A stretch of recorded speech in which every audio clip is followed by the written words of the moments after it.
3 series. A lot of points, DPC points on the line in this series. Let's find out how it's going to play out together with Lacoste and ODPixel. Thank you very much, Steve. Yes, ladies and gentlemen, game 2 now between Gaming Gladiators and Liquid. Game 1, of course, was rather a one-sided affair, especially from the mid-game onwards. Liquid coming out very hot in the first game of the series. This second game, Lacoste, are you a little more confident with the fact that maybe Gaming Gladiators can give Liquid a bit of a better fight? Do you just sort of like what Gaming Gladiators is doing a bit more with the cores and sort of the players that are on them? Yeah, I'd say so. They also do have like 2 big counters to Necro, as Panel talked about, having Enchantress and Shadow Demon. Like Shadow Demon ruins this hero. You get a good jump, like you try to use the Reaper side if he's in position to get a disruption. It's very difficult. You can also make illusions of the Terrorblade later on. So very valuable pick coming out from the Shadow Demon, I would say. And I want to see this Shadow Demon like get the items to be able to like just do a lot of stuff in this game. On the other side, Necro Hoodwink, it's a difficult lane for them. I also want to see if there's a possibility for them to just go and like run a tri lane. This is something that Team Gaming Gladiators, they do tend to give them a lot of time. You know, it's like, oh no, they're not gonna do it again. They just did it the last game, but then they keep doing that because they feel like it's something that works. See Boxy, he's gonna be able to get a 3-man bushwhack, and Tofu getting low, won't quite die. So it's gonna be Matsu that's got to be careful. He's ended up on the front of it all. He's been slowed down. They get very close to bringing him down. Mickey's able to step over the side. Another 4-man bushwhack. It's a big bushwhack here to start it up, but it will be Gaming Gladiators to get first blood. Duraccio takes down Matuma, does die. Celery also will be taken out. Or maybe not the Fairy Fire and the Salve. Okay, Celery's going to be fine. This time around, the bushwhack doesn't hit. So 1 for 1 so far, but it's not over yet. Yeah, Mickey. He's getting low. They've got him as well. They'll take down a second kill here, Gaming Gladiators. Tofu falling very low, but he's able to live. And now they may be turning things back around as Zai. He's got to be careful. He starts to fall low himself. With things settling out, and it's 2 for 1 there on the kills to start off the action. And of course, Gaming Gladiators, they were the team that got that first blood on top of that. Yeah, it seems like Team Liquid will go for an aggressive tri-lane, or at least put the Necro against Mars. They don't want to have, but this also means like you're playing Terrorblade into Razor, so that could be a bit tricky. Boxy will need to land some really good bushwhacks if they want to keep Razor away, because that's pretty much their stun. But for now, they're also keeping the Lich down here, so I think that's overall better. This is something that Team Liquid did during the regional finals, when they managed to beat Gaming Gladiators. They ran 2 times, I believe, aggressive tri-lane, and it looked very easy. They did lose in the grand finals, but still, like it's very. I'd say it's very entertaining to watch these teams play, and also how like things develop just after game 1. Mm-hmm. Yeah, already there's adaptations being made. We'll see how well Zai is going to be able to fare up here on his own. Already poking into Zai as Zai got the stick charges. Well, speared under the tower, but not going to have any more damage to throw in underneath that. And how we're doing for regen coming out. He's got a set of tangos coming out towards him, as well as a TP coming in also from Insane. He's got a salve at the ready if Zai needs it. Zai is running away from healing salve. Insania trying really hard, but Zai says no. I'll be able to get it passed over to him now, so Zai will be fit and ready to return to the lane. I'm not sure how much farm can Terrorblade get from this lane. Especially since it's a long lane for Razor. He did get the first blood starting with the Boots of Speed.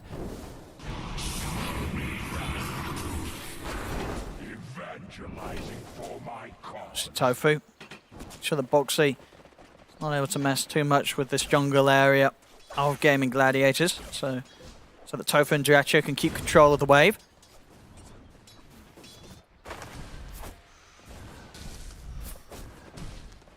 Top lane might have a chance of going for Insania. He's got the shield, but that will be enough to stop Ace from committing any further. He doesn't want to miss out on too many creeps. Doesn't want to allow Zai to farm as freely as he is. Oh, bottom lane Tofu. All right, that That was relatively easy. Boxy hanging around very, very low. Tofu just disrupts him, steps up, and gets a very easy kill on the Hoodwink. And we can already see the difference between a Razor and the Terrorblade. He can't get close. Like, he also needs boots of speed in this lane, something that he doesn't want to buy at the early levels, but might need to make an adjustment. Zai will get a kill. Die young and leave a purient. Alright, well, we'll see if they're able to... Okay, well, with that setup, Dyrachyo, that was very, very close there. Liquid were on the edge of being able to take him out there with the catch from Boxy. The slow from the plasma field and the hold back of Tofu will allow Dyrachyo to live. Celery TPs to the mid lane, refills the bottle. Mickey actually winning the mid lane in terms of CS. Even after the bottle refill, he's doing a very good job. Mickey, super strong laner. I've seen Storm just get on top of the Dragon Knight in a lot of these situations where they stay like 5 up to 10 CS ahead of them 5 minutes in. Might be just the way, you know, sometimes you make a mistake, it snowballs a little, then you miss another CS, then you don't get a bottle immediately. These small things in Dota tend to add up, but yeah, very impressed by Mickey on the Dragon Knight. Might be the persona. Maybe it is. Bottom lane, Boxy. He's going to have the shield as they're able to push him to take down Tofu. Dyrachyo also was very low there when he attempted to poke forward with the plasma field. As Boxy will kill himself off to the tower, but he's already got the job done down there, taking both heroes out. Top lane Ace, he is so low there, but able to commit in and get the spear off to push back Zai. My sprites are with us. Zai now very difficult to kill. Has a casual bracer as well, and 15 magic one charges. Let's see the rotation on the mid lane. There is a disruptor into Remnant. See if they've got enough damage in. Box is already there. I mean, Boxy making these moves, catching them out with the bushwhack. Mickey still goes down, but Boxy was able to ensure that they bring down Boom before Mickey falls. Making sure that Mickey gets that gold, gets that XP, and Boom doesn't get the same. A lot of early rotations that we see, especially the ones from Lich. He TP'd bottom, they did manage to get a double kill. They definitely do need to help out the Terrorblade, because in terms of CS, he's even with the Razor, but it just feels very difficult. I think, again, next minute, he needs to get out of this bottom lane. And we do see a static link. Yeah, it's time to bail, I'd say. Unless they bring 2 heroes to sit behind him. And the mid. Boom's got the 6 now, so a little tougher for Liquid to get their hands on. And they're hanging around this area. Boxy is there to back up Mickey if he needs it. And may do so. They get the setup onto Mickey, but again, it's hard for them to find the damage. Dragon Knight was very tanky with the 3 points of the Dragon's Blood.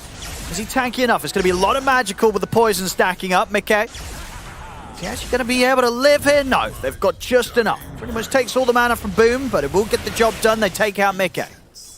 Good usage of the zip from Boom. Didn't waste pretty much any mana, and the Tofu comes in. Extra magic damage from Shadow Poison. This also allows both offlaners that are playing top to get some extra farm, extra level. Zai is level 6, so is Ace, so anyone who makes a rotation feels like there should be a kill. But putting a lot of pressure on the mid lane, there is a catapult, and still sticking around with 3 people. This is going to be a dead tower. Yeah, there's 7 minutes in as well.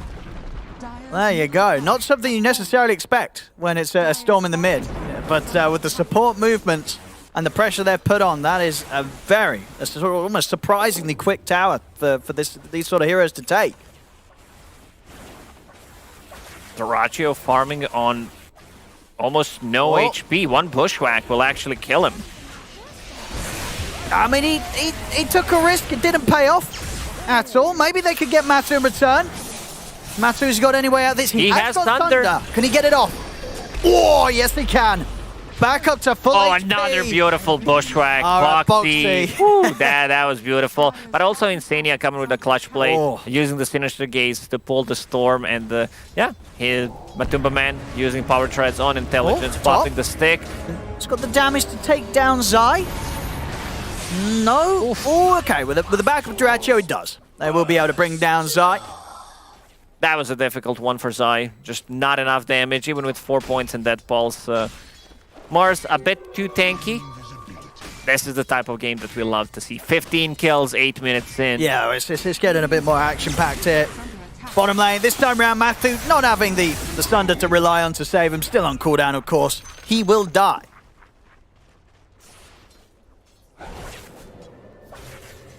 A lot of miscalculations from both of the teams in terms of like how much damage can heroes do, and also like Dyrachyo farming very aggressively with 200 HP. They're now trying to go on a top lane. They even pop a glyph. Yeah, they see Boxy in the area though, and they do start to be a bit more careful. Very much respecting what Boxy can do with these bushwhacks. Well, Boxy's level 6.5, 9 minutes in, so that's pretty impressive. He's been involved in 7 out of 8 kills. Those bushwhacks, they were really on point. Gaimin Gladiators, they're healing up. I may see another chance to try and go for Zai. I'm not opposed to taking the occasion. Also got Ace around. The arena in 5 seconds. They've got huge kill potential here, Gaimin Gladiators. Dracio's very low. No Reaper Scythe, of course, for Zai for 30 seconds. Draccio is going to try and hide in the trees, and will be able to cut his way across. Now the arena, but the spear's off the mark. And now with the setup from Boxy, they're going to be able to burst out Draccio. Gaimin Gladiators, they stuck around. They were definitely looking for some sort of move, but Draccio was low, and Ace not quite hitting his combo. Sticking there for way too long. Also, why does Lich look exactly like Razor? I actually couldn't tell. I actually couldn't tell the difference when Razor And maybe was that hiding was in the Draccio's trees. problem as well. It was like, hey, It's I'm like- full HP. Oh, wait, that's not me. That's the enemy Lich. Yeah, can we have a clip of the previous fight? Or the just Razor to versus see them? Lich. Yeah, Razor versus Lich to see how actually similar they are when standing close to each other. Because there is He's got, yeah, because the cosmetic. Razor's got this back piece, right, hasn't he, like the Lich? Yeah, you're right. There's definitely some Lich sets that have got a similar sort of back piece of armor. That Yeah. When they turn the back around, they look pretty similar. Also, the color.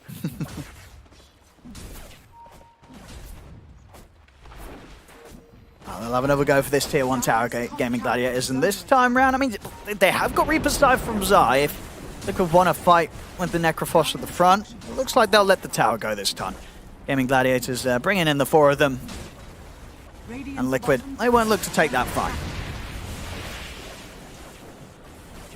Dire's top tower is under attack. Box is causing a lot of issues with the bushwhacks and also the extreme amount of damage from the sharpshooter being able to break Mars, break Enchantress, break Razor later on. Feels really good to have. They do also have like setup. Dragon Knight stun is more than enough. Lich is level 6, about to see like his damage output with the Chain Frost. Nice. He'll drop the arena for Boxy. Boxy has been quite the nuisance on his hoodwink, so Ace more than happy to drop the ult to take him down. You also got to be careful about Hoodwink, because trees do get destroyed in the arena on the initial cast. So sometimes, like, you try to use it, he pops the arena, you're like, well, where's my tree? And then you miss a combo. Arena destroys way too many trees, I would say. Yeah, it's a huge sort of area around it as well. You can see that whole top area just taken out there by that move from Ace. There's going to be no hiding in the tree lines for this hoodwink. We've got DD rune on Dyrachio's making his way towards the BKB after the Falcon Blade. Did see from Liquid side of things, Mickey just finished off the Blink Dagger, and they're looking to smoke up for the Blink Dagger reveal. Radiant, they use the scan. They know something is up, and they know exactly where they want to go. So Boom, running back to base, will refill the mana. Triple Null, Fairy's Trinket. It feels like Stormspread, they can just decide, oh, we're going to go for Fairy's Trinket this game. Because it's always there. Accelerate. Should be pretty dead here. Oh, a little bit off the mark with the shot. And that actually means Celery's going to be fine. Okay. Yeah, that's a good voice line. Dire's top So nothing found by the smoke from Team Liquid. They lose Necrophos. I mean, they could have killed the Enchantress. Not too much value from that kill, but yeah, a lot of action happening on the top lane. And we can see Gaming Gladiators just trying to make stuff happen. Their next big timing is going to be Razor picking up his BKB, because he's going to feel very safe coming into the fight. They have no abilities to go through magic immunity. Squirrel once again. Well, they missed the spear. Still the poison stacks are there. Use the disruption, but is it going to be enough to kill Boxy? It's not. Boxy be able to live this time round, and now Liquid's in with the chase. Zai, they'll drop the side, start to build up some of these stacks. Gladiators, they're smoked. Yeah. Matu, wrong way. They found him. Matu, no, can't quite get the Sunder off in time.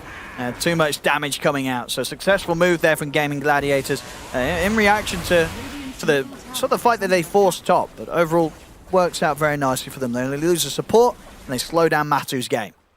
Yeah, the game slowed down a little bit. We haven't seen like full engagements. Most of these kills after the laning stage were also pickoffs. Both teams do have a lot of ways to pick off the heroes. Storm Spirit going for the Witchblade. All right, nice A little bit of overtime damage. Yeah. Gives him extra like solo kill potential. I mean, so does Orchid, but I've seen him go for Witchblade before. Straight away onto Zai. It's a lot of damage here. Zai cannot live through that right now. As they'll turn over to stun. Oh, they've caught out. Boom with the stun. Bushwhack as well. All right, Boom goes down. Maybe Ace also to be in trouble. Boxy is going to have the ult coming over towards Celery. Jump over to the side there with the tumblers. Keep Celery safe from the sharpshooter. Oh, they're pinging out the mango. Look at the map awareness of Daracha. There is a mango a little bit more to the south. Down. Ah, there it is. Bright and shiny. He's like, yeah, pick that up before you die. Wasn't able to do it. Sharpshooters a bit off mark. Last 2 or 3 of them. Yeah, Storm without a BKB. He jumps in, gets stunned by a Dragonite plus a Bushwhack. He's gonna die. How do you feel about the Shard on Dragonite? Oh, super good, isn't it? Yeah, it's great. I love that one. It's so much damage. It's 80 damage per second. The damage also lingers for 2 seconds. So this is exactly what the hero needed. Because a lot of the times you could go in with the Dragonite, just stun someone, and they're like, well, where's the damage? Where? But now it's like, oh my goodness, I've got too much damage. You know, it burns through them. Especially, obviously, with the shards at 15 minutes. Definitely one of those ones that is an insta-buy at that minute mark. Ace, another catch on to box it. Also be able to get the hold onto Insanity, but he's got stick charges. He's going to be able to live a little longer. They'll still kill him off. Now they can turn their attention over towards Mickey. Matu's watching from the side, but I mean, maybe Zai can try and get involved. He'll attempt to step forward, but Tofu holds him back with the disruption. Zai and Matu not able to help the team out there, as they'll have to step away. Gaming Gladiators may even be able to chase for more. There's going to be another zip from Boom straight over towards Zai. He's caught the Necrophos. Great spear from Ace. Will clip Zai to the tree as Gaming Gladiators, they'll take down 3. Big timing for Gaming Gladiators. Boom having regeneration in the bottle, uses pretty much all of his mana. They do get a kill, and they do get a kill on Dragonite as well, and then pops the regen. They are able to jump to Necrophos after that. And also, Hoodwink. Seems like Ace had enough of Hoodwink throughout this whole game, so every single time Arena is up, he goes for a kill on her. Yeah, I think it's just something when these Gaming Gladiators players are on the Mars. We saw, oh, hang on, BKB. Just testing to see if it works. It works. Last game he had a bit of trouble getting it off, so you know he's just sort of getting more prepared this time, Dratcho, with the BKB pressing. Yeah, setting up a hotkey for it. Smoke up from Liquid. They have been getting jumped the last few times. Gaming Gladiators doing a much better job this game of finding those fights and catching Liquid by surprise.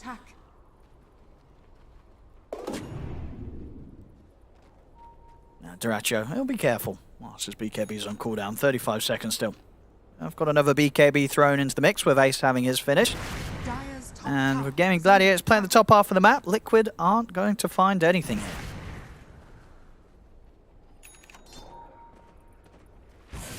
In fact, teasing with the idea of going for Roche.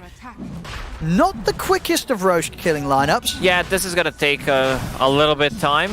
So Team Liquid, they could potentially respond. Like there is Razor trying to hit it, some poison stacks. There is sustain coming up from the Enchantress as well, but yeah, they're gonna take it eventually. Yeah, Liquid, they're not quite figuring this out soon enough. So whilst it's not the fastest of Roshans, Yeah, I don't blame them. You don't look at the Gaming Gladiators lineup and go like, oh no, they're gonna go inside the pit and just like snatch the Roshan immediately. They're still gonna go for the tower. Mickey, no BKB yet on him. yeah, Gaming Gladiators, after picking up the Roche, they're going to be instantly able to move towards the bottom, get some kills out of this. They take out Mickey, boom over towards the side. He gets the jump onto the two supports. Boxy goes down, Insania as well. They'll lose the Aegis, but a well worth trade there for Gaming Gladiators. Instantly picking a fight and taking out 3 heroes.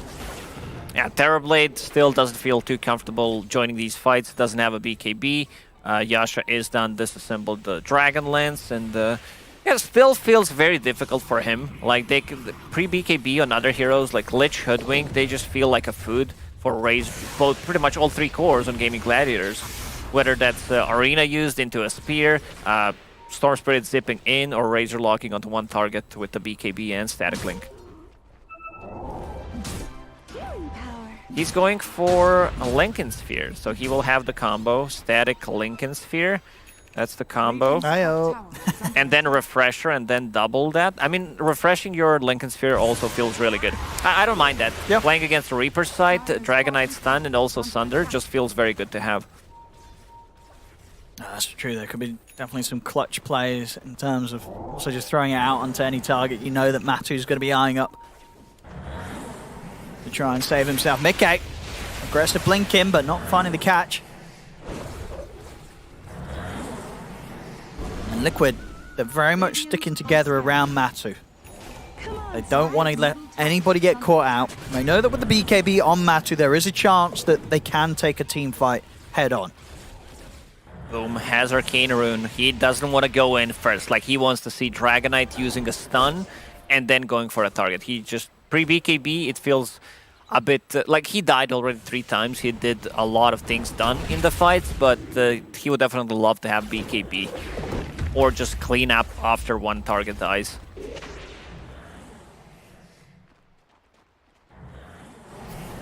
Liquid, they have vision on the lanes. Like, they have one between tier 1 tower on the mid lane and also scouting things out.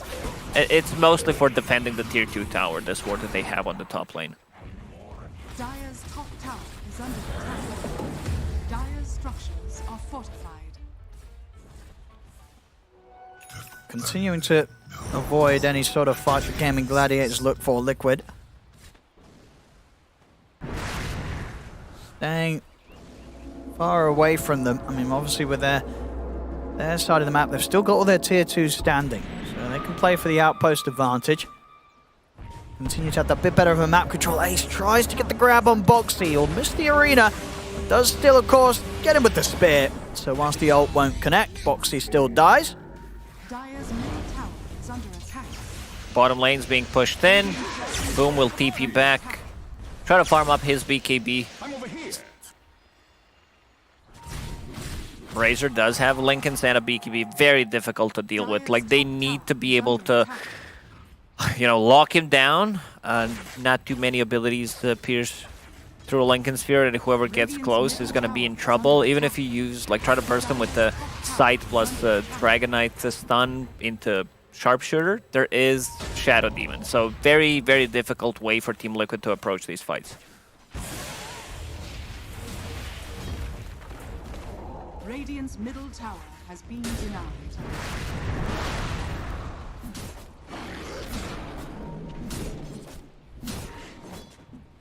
I think Liquid not in a rush to find these fights. They're happy with Matu farming. They'll not necessarily go looking for anything until Gaming Gladiators look for the fight themselves. Ace is in with the jump. Doesn't have Arena at the ready though. Quite at the moment. He'll still get the spear in onto Mickey. BKB from Duracho as he commits in onto Mickey with the Static Link.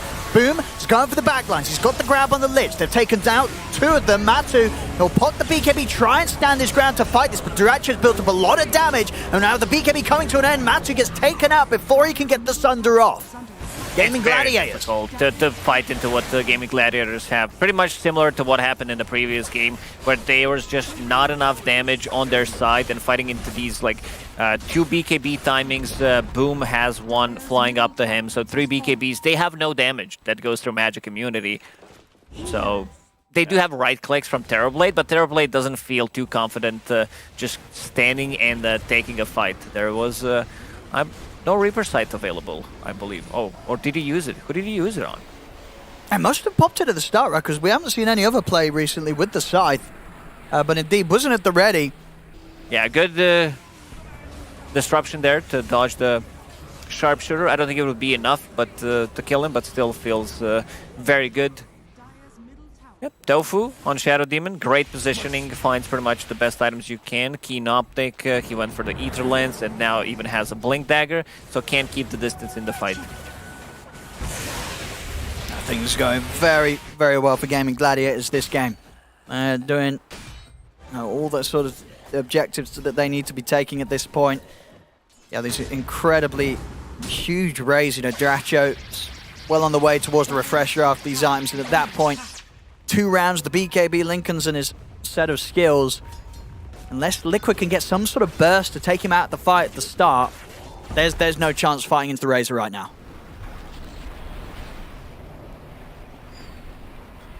Oh, it was the Lincoln's proc. Yeah, must have been. Zai used it on Razor. They tried to like, lock him down. So got to be a little more careful around those. Dire's top tower is under attack. Radiant's bottom tower is under attack. Even Storm is going for the Lincoln Sphere. Love the itemization on Gaimin Gladiators. They understand where the real threat is coming from Reaper's side, Sunder, and Dragon Tail stun. That's pretty much it. Oh. Zania. In a bit of trouble here. Speared back. He found the tree. I didn't even see it there. Aggressive tips from Boom as well. Seeing if he could catch a further support, but Boxy already out the way. Yeah, for Liquid, it's the challenge is sort of just living through this point of the game where Gaimin Gladiators with these items are going to be incredibly strong. Matu's got to just sort of weather the storm, get to the later stages. But holding back this lineup of Gaimin Gladiators 10k ahead, and with his quick BKB Lincolns, is going to be very difficult for Liquid. So if they can take out Duracho, and pop the Lincolns, BKB is available. There's a lot of damage from Matu, but no further control to keep Duracho locked down near this. That's a high skill gank. Terrorblade using Sunder to proc the Lincoln so they can use the Reaper sight on top of him. And also looking at his itemization, oh, another good spear back. Yeah, Ace has been getting some fantastic follow-ups here to the setups from Tofu.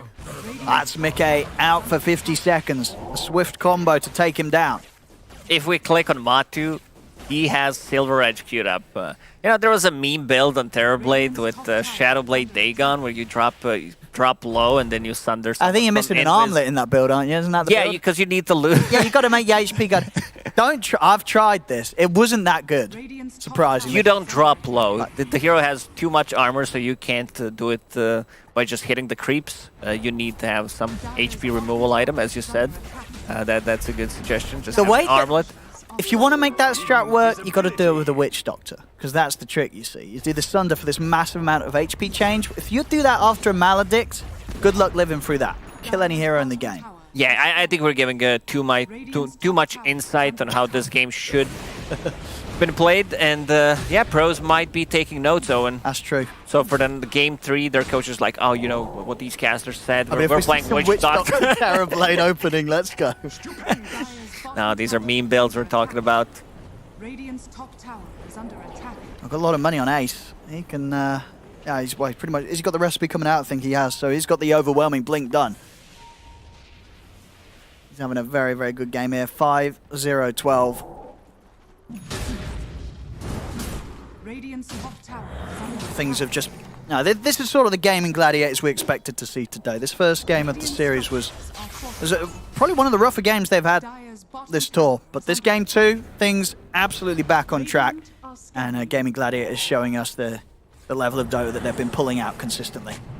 Yeah, they're playing this game so well. They don't allow Team Liquid to get anything out of the map. Like, they're protecting each other nicely. Roshan will respawn in a minute, so they don't want to just go and risk too much. Potentially a pickoff into like just Roche after that. Maybe try to go for the buyback.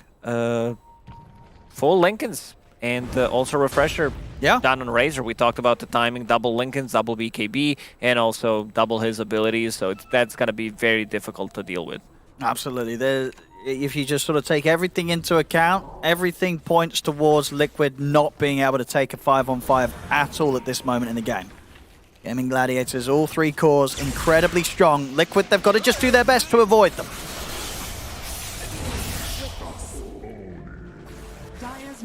If they can just let it be a support loss and nothing else, Liquid will be okay with that. Eventually, you're gonna need to take a fight. Lit just bought a smoke.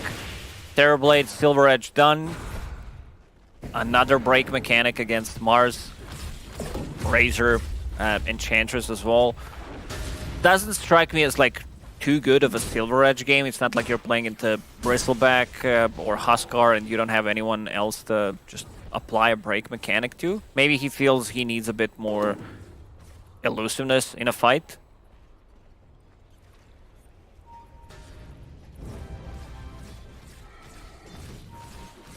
Oh, Liquid is just terrified right now, and rightfully so.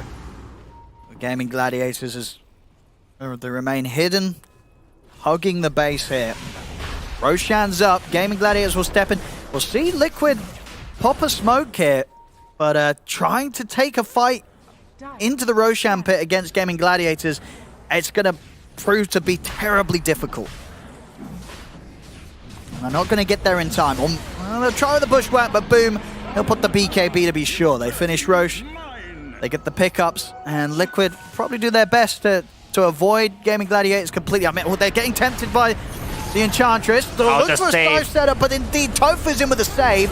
BKB will be popped by Matu. Ace is in on top of Zai. Metamorphosis is out, but Hillary, he's able to slide down to the low ground. Zai will die, and now with the BKB ending on the cores, Matu and Mickey, they've got to get out of there. Quick slip over towards Insania. They'll look towards Matu. He's going to get caught out by the spear. That's what Silver Edge is for, to try to TP out while being invis. Yeah, great save there from Tofu, being able to just close the gap, but use the disruption. This is what we talked about. It's very difficult for Team Liquid to just go on a target without seeing Shadow Demon, and with the itemization, he can't keep the distance. And as you said, Enchantress going for the low ground with the 4-staff play.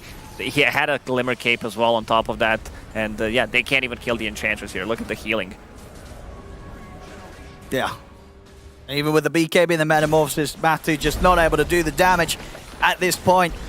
And, you know, it very much did feel like a bit of a desperate move there from Liquid to try and get a kill or something. They're going to know, they're going to feel themselves right now that they're just in a bit of a helpless position at this point against Gaming Gladiators. Gaming Gladiators, they've just got this lineup. They've played it perfectly, the mid-game. The itemization couldn't be any better, and it's leaving very little options for Liquid to turn this one around.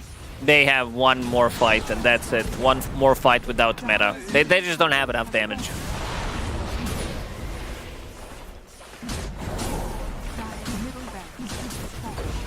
Boxy jumps in with a bit of a stun. Boom, he'll jump straight back over. He'll go straight for Boxy. He'll make sure that Boxy doesn't get away with getting in there and trying to start off the fight. Boom, immediately makes him pay for that. Overwhelming blink. This is such a great item. Problem is, like, how do you get there? The slow, like we've seen Mickey, he's not moving in a fight, and it's also huge amount of damage. Just the overall, I think this is the best upgrade that we have from the blink after the changes. Maybe it's my personal favorite, but feels really good to have. So one more fight. Meta will be up in 25 seconds. That's all they got. Yeah, it really is right now. They're down 25k, lost 2 sets of racks. And Matu, the only one with some sort of semblance of farm close to the cores of Gaming Gladiators. It's a huge amount of lead on both the XP and the gold, of course. According to Gaimin, just giving Liquid the 1% chance here now.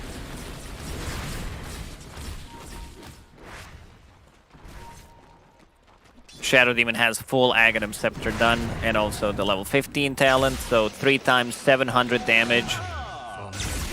Now, boom. Look to go for Zai. Still got a decent amount of mana to play with. Of course, he's got the Aegis. The arena's been locked down onto Insania and Zai. Both dead. Very, very dead. The Gaming Gladiators, they'll continue to add to their kills here. 34 to 12, just 33 minutes in. You know, game one, we had Liquid coming in with quite the stomp. This time round, Gaming Gladiators able to pull it off themselves, and arguably even more so. This lead, it's building up to some incredible amounts. As Liquid, they're trying to look for any sort of opening, but they're trying, but you can't seeing jump this Lincoln Sphere, it's very difficult. Matthew was in Silver Edge. Let's see, Bushwhack. They're going to try. They've got the Dragon Tail. Can they burst through this Raze? He's getting low. But the Shadow Demon out again. Again, just given that chance here for Duracho to survive, get the BKB off. And that, of course, was the attempt from Zai with the buyback. They've got the lockdown onto Boom. He'll be forced to the side. He's not able to zip away. That's a big kill after the Aegis loss to take out Boom.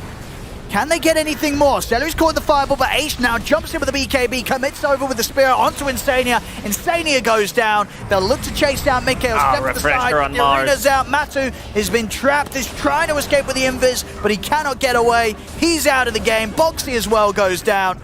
Zai got the Tofu hold there with the disruption, keeping Celery safe as he's able to step away from the Necrophos. Gaming Gladiators get back in, take out Zai. That's a dieback from him. That was a fight without Storm Spirit dealing any damage in the fight. They managed to lock him down 2 times.